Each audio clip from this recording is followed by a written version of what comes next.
Good afternoon, classmates, and good afternoon, Dr. Mabunga. I am Hazel Angelyn Tesoro, and here is my presentation on the Philippine Development. The Philippine Development Plan is anchored on the Ambition Natin 2040.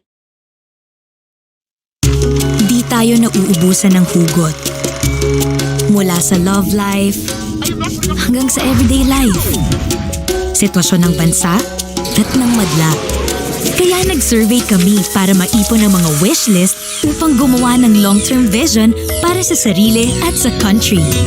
Yun bang gusto nating ma-achieve by 2040? Ito yung magiging checklist ng ating actions and decisions at magsisilbing peg ng gobyerno at mamamayan. Dahil together sa 2040, ang mga hugot masasagot.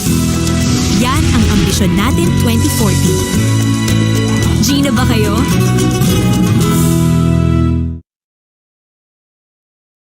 So today we'll be delving into the Philippine Development Plan for 2017 to 2022. I'll be presenting the overall framework.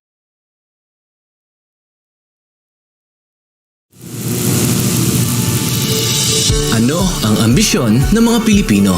Simple lang naman po, guminhawa yung buhay namin. Gusto ko pong sustentahan yung pamilya ko kung ano man yung ginawa niya sa akin ngayon. Gusto ko magkaroon ako ng sariling house and lot at saka sakyan, tapos kahit maliit na negosyo. Ako yung araw-araw ko makakain sa loob ng isang araw, 3 beses dapat. Pangarap ko po matupad po yung ginusto sa akin ng magulang ko.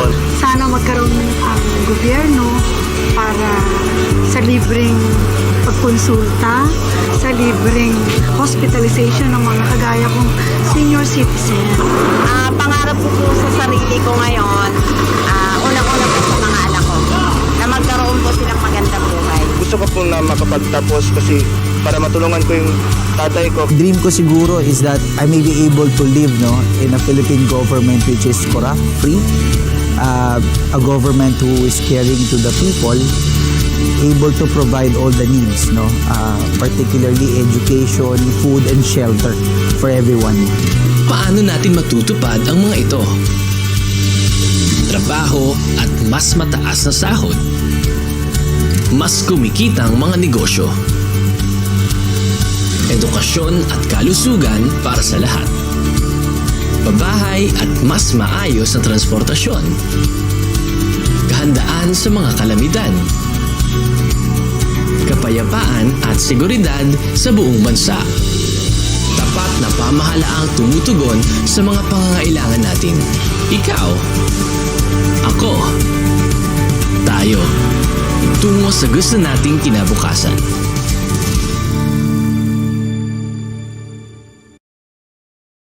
So pretty much that sums up what we are dreaming for our country and for ourselves as we live in this era, and that we are looking forward to the years to come as reflected by the plans in the Philippine Development Plan. So the Philippine Development Plan is the first medium-term plan anchored on the Ambition Natin 2040, consistent with Executive Order Number 5, Series of 20. This is the Filipino people's vision. By 2040, the Philippines is a prosperous, middle-class society where no one is poor. People live long and healthy lives and are smart and innovative. The country is a high-trust society where families thrive in vibrant, culturally diverse, and resilient communities. This is where the Philippine Development Plan 2017 to 2022 takes off. In February 2017, the National Economic and Development Authority Board, chaired by President Rodrigo Roa Duterte, approved the PDP 2017 to 2022. It is the first medium-term plan to be anchored on the 0 to 10-point socio-economic agenda and is geared towards the Ambisyon Natin 2040, which articulates the Filipino people's collective vision of a matatag, maginhawa, at panatag na buhay para sa lahat. It also takes into account the country's international commitments, such as the 2030 Sustainable Development Goals. It is a result of nationwide consultations with various sectors.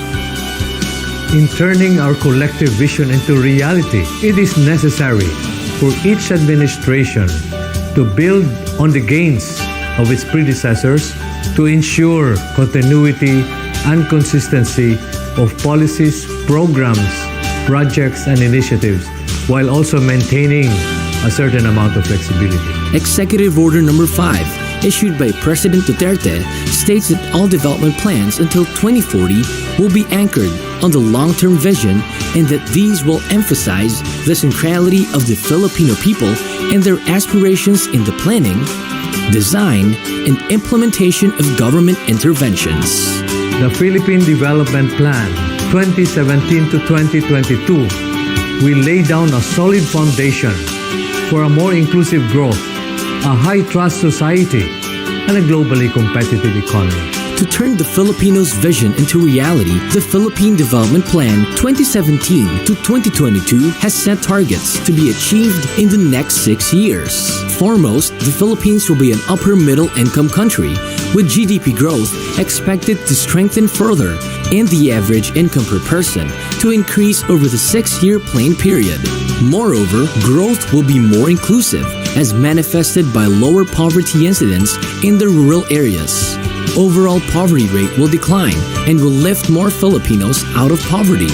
The Philippines will have a high level of human development.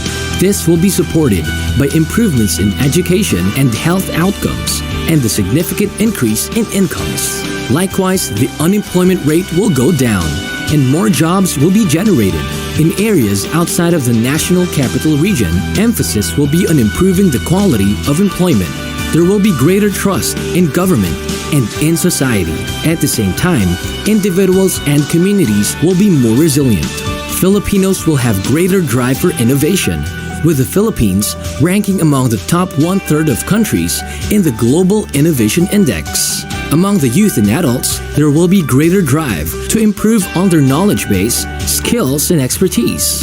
To attain our targets, we have identified several strategies clustered under the 3 pillars of malasakit, pagbabago, and patuloy na pagunlad, supported by a strong foundation in national security, infrastructure development, socio-economic resiliency, and ecological integrity. For Malasakit, or enhancing the social fabric, the aim is to regain people's trust in public institutions and cultivate trust in fellow Filipinos. This entails making public institutions citizen-centered, efficient, and clean. Administration of justice will be swift and fair, and there will be increased awareness and knowledge on the value of cultural diversity and shared heritage among Filipinos. For pagbabago, or inequality-reducing transformation, lifting the poor and other economic groups that used to lag behind is the main priority. This will be achieved by expanding economic opportunities and increasing access to these opportunities. These will be coupled with reducing vulnerability and ensuring resiliency of communities by strengthening social protection and prioritizing human capital development.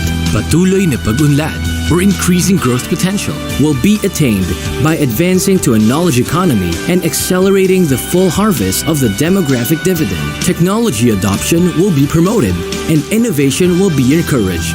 Cross-cutting strategies are also in place to support the interventions articulated under the 3 pillars. These provide a bedrock for all strategies to work. These cross-cutting strategies are ensuring a sound, stable, and supportive macroeconomic environment, putting in place a strategic trade and fiscal policy, leveling the playing field through a national competition policy, attaining just and lasting peace, ensuring security, public order and safety, accelerating infrastructure development, and ensuring ecological integrity, clean and healthy environment. Our journey to 2040 has begun. We enjoin everyone to support the Philippine Development Plan to realize our collective aspirations. Tayo na, tuparin ang hangad nating matatag, maginhawa, at panatag na buhay para sa lahat.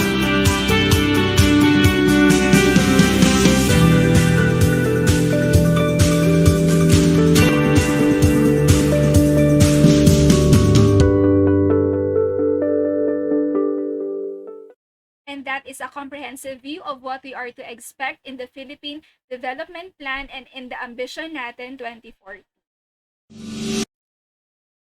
So what is the PDP4, as what is said in the video. So its priorities are guided by the Duterte administration's 0 to 10-point socio-economic agenda. Its goal is to enable Filipinos to attain a matatag, maginhawa at panatag na buhay. It also acknowledges the accomplishments of the previous administrations, adopts the good practices, and carefully considers the lessons gleaned from these experiences. Now, here are some of the highlights of the Philippine Development Plan as I read the Chapter 4.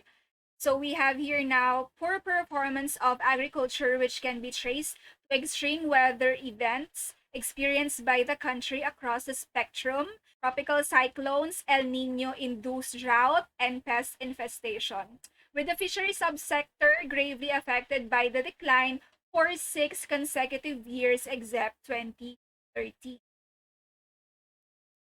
On the other hand, there is a dramatic reduction in the youth unemployment rate from 16.6 in 2010 to 11.6 in 2016. There's also an increased labor demand in support of economic growth. The expansion of the Pangtawid Pamilyang Pilipino program or 4Ps to the secondary level is the main factor why this increased labor demand happened. Also, there was an increase in school participation, most especially when the senior high school program was implemented in 2016. However, the underemployment rate still remained high because jobs available back then were seasonal and low paying. There's also a significant decline in poverty rate, and this could be attributed to the expansion of the 4Ps program to the secondary level. Here's another video about the Ambition Natin 2040, which gives us a view of the life we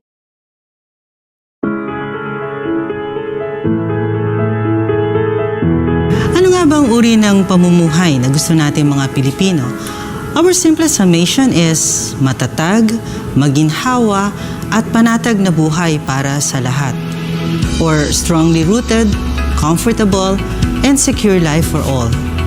The aspirations are family-centered. Even children aspire for a life that includes their parents. Gusto nila ng maginhawang buhay para sa kanilang pamilya na hindi nahihirapan at walang pag-alala.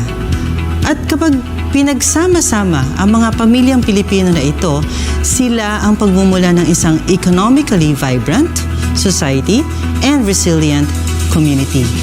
When we asked our respondents to tell us their aspirations, we asked them to describe to us what it is that they want to have, to do, and to be by 2040. An overwhelming majority, halos 80%, ang nagsabi na nais nila ng simple at maginhawang buhay. Halos 17% lamang ang nagsabi na gusto nila ng buhay ng may kaya at mas mababa pa sa 4% ang naghahangad ng buhay mayaman.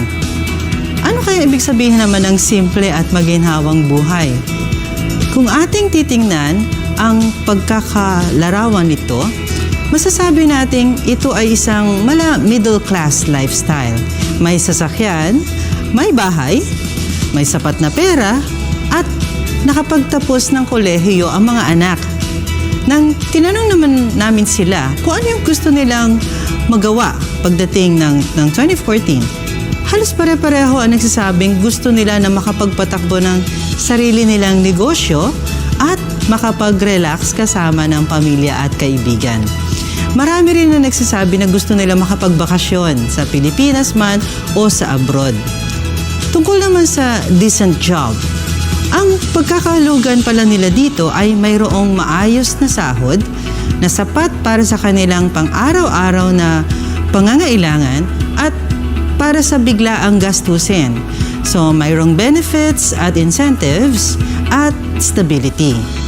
Kung isasabay naman natin dito yung klase ng worker na gusto nilang maging, makikita natin na nakakahigit ang nais makapagtrabaho para sa sarili nilang business. 47%, 22% at 18%. Saan naman nila gusto magtrabaho? Halos 90% actually ang nagsabi na gusto nila magtrabaho dito sa sarili nating bayan. Halos 80% ang gusto magtrabaho at manirahan sa parehong syudad. Kulang sa 15% ang gusto magtrabaho sa syudad pero umuuwi naman sa labas ng syudad. Sa usapin naman ng bahay, nagpakita kami ng iba't ibang larawan ng klase ng kabahayan. Merong single detached, apartment, row house at condominium. Na halos 3 sa bawat 4 na respondent ang pumili ng small house with a big lot. Tinanong din namin kung saan nila gustong tumira. Halos pareho din ang dami ng nagsabi na gusto nila sa maliit na syudad o sa malaking syudad gaya ng Manila, at mas marami ang nagsabi na nais nilang manirahan sa town center na sa probinsya. Halos lahat ng respondent ay nagsabing nais nila makapagtapos ng kolehiyo ang kanilang mga anak. Tinanong naman namin ang mga kabataan na hindi pa nakatapos ng kolehiyo kung ano ang gusto nilang kurso or major fields of study na napili ng marami naman ay education, business administration, IT, tourism, and hospitality, engineering, law, and medical fields. Mahalaga rin sa bawat Pilipino na maayos ang kanilang finances. Para sa 61%, dapat daw ay sapat ito sa pang-araw-araw na pangangailangan, at samantalang 28% naman ang gusto nila ay mayroon sapat na ipon para din sa mga di inaasahang gastusin. Ang mga unexpected expenses na to ay maaaring dahil sa pagkakasakit or mga natural hazards at man-made calamities. Ang ipon din ang inaasahan nila na panggagalingan ng pambili ng sasakyan, bahay at pangsuporta sa retirement. So, Filipinos want to be mobile. Halos 8 sa bawat 10 respondent ang nais ay magkaroon ng sariling sasakyan. At 2 lamang ang mas gusto ng good public transportation. Kahit na sa focus group discussion ay lumalabas ang kahalagahan ng physical mobility sa mga Pilipino. Ang pinakagustong leisure activity ay ang pamamasyal sa iba't ibang lugar sa Pilipinas o sa abroad. Kasama na sa pamamasyal ang pagdalaw sa kanilang mga magulang. So, ito ang aming pagsasalarawan ng kalidad na buhay na nais ng bawat Pilipino. May sariling bahay, sa isang urban center o syudad, may sasakyan, nakakapagbakasyon at nakakadalaw sa kanilang mga magulang na may edad na. In other words, here is the vision of Filipinos for self. In 2040, we will all enjoy a stable and comfortable lifestyle, secure in the knowledge that we have enough for our daily needs and unexpected expenses, that we can plan and prepare for our own and our children's future. Our family lives together in a place of our own, yet we have the freedom to go where we choose, protected and enabled by a clean, efficient, and fair government. And that is the life we want. We're all hoping that that happens by the year 20. Parang gusto ko maiyak mo sa video ka. We're all dreaming for that to happen. Anyway, so moving on, here are the targets that are set as indicated in the Chapter 4 of the Philippine Development Plan. First is that growth will be more inclusive as manifested by a lower poverty incidence in the rural areas from 30% in 2015 to 20% in 2020. Next is that the unemployment rate will decline from the current 5.5% to 3 to 5% in 2022. Third is that there will be greater trust in the government and in society. Individuals and communities will be more resilient, and Filipinos will have greater drive for innovation. Now, how is the government expected to achieve this, or what are the strategies that they plan to take? So here are the strategies as laid down in this graphic organizer. So let me just zoom that in. So from ensuring peace and security, accelerating strategic infrastructure development, ensuring safety and building resilience, and ensuring ecological integrity, clean and healthy environment, they are planning to maximize demographic dividend, reduce the vulnerability of individuals, accelerate human capital development, and of course, implement strategic trade and fiscal policy, maintain macroeconomic stability, and promote competition, as what was mentioned in the video earlier. Also have points under the malasakit of enhancing the social fabric by ensuring people-centered, clean, and efficient performance, pursuing swift and fair administration of justice, promoting Philippine culture and awareness. And for the pagbabago or reducing inequality, we have expanding economic opportunities, increasing access to economic opportunities, and all the rest that are marked in. We also have patuloy na pag-unlad or increasing growth potential by promoting technology adoption, stimulating innovation, and maximizing demographic dividend that are all part of the plan in 2022 to lay down the foundation for inclusive growth, a high trust and resilient society, and a globally competitive knowledge economy. That brings us to 2040, where we are expected to have already achieved yung ambition natin na matatag, maginhawa, at panatag na buhay. And to conclude, viewed from the perspective of the average citizen, however, the recent progress made in the economy and governance offers no immediate relief from the grind of daily living. There is a prevailing sense among significant sectors of the population, the farming communities that must deal with drought and typhoons, rural folk who have no access to health and other social services, the urban poor who have put up with the congestion and neighborhood bullies, the minimum wage earners and middle class professionals who must spend time in traffic, traveling to and from work, the fresh college graduates, as well as the credit constrained small entrepreneurs whose time and energies are exhausted going through the bureaucratic maze to obtain clearances, the aggrieved ordinary citizen with no access to the authorities to obtain redress for substandard service. That either is too little, is being done, or they have been completely bypassed by government. This situation, where citizens feel increasingly alienated from their government, cannot be allowed to persist. Otherwise, the door is open for opportunists promising quick fixes that could only lead to far worse outcomes. That many aspects of people's welfare are in fact only weakly reflected in earned incomes and should underscore the urgency of paying attention to outcomes engaging the success of government actions. Although sustaining the momentum of economic growth must remain a key objective, the real measure of achievement is the extent to which people's lives have been improved, and that we are all looking forward to as we head on to 2040. And with that, that ends my presentation. Thank you so much. I am Hazel Angelyn Tesoro, PhD Applied Linguistics student at the Philippine. Thank you so much.